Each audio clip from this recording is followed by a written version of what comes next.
Multi grafting আম কলম কিভাবে করবেন আপনারা সম্পূর্ণ ভিডিও দেখেন, দেখলে অনেক কিছু শিখতে পারবেন, জানতে পারবেন, বুঝতে পারবেন।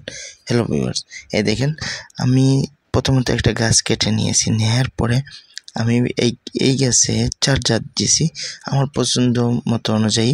একটা 12 মাসি দিয়েছি কাটিমন, এবং একটা দিছি সূর্য ডিম, একটা দিছি পালমার, আর একটা দিছি ভিয়েতনামে থাইল্যান্ডে একটা নতুন জাত।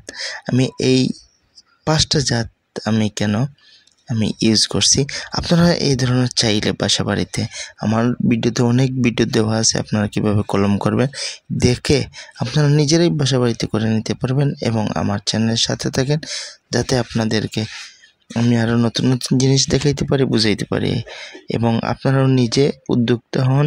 নিজে বাসা বাড়িতে পরিত্যক্ত আপনারা আম গাছ এবং জাম গাছ, কাঁঠাল গাছ এগুলোতে আপনারাও নিজেরা একটু করে নিতে পারবেন। ছাদে হোক আর মাটিতে হোক আপনারা নিজেরাই করে নিতে পারবেন। আমি কোনো কিছু ফরমালিন যুক্ত কোনো জিনিস ইউজ করি নাই। আপনারা দেখেন পুরো ভিডিও শেষ পর্যন্ত, দেখলে আপনারা অনেক কিছু শিখতে পারবেন, জানতে পারবেন, বুঝতে পারবেন। দেখেন আমি পুরোপুরি 4টা জাত আমি লাগিয়ে দিয়ে দিছি।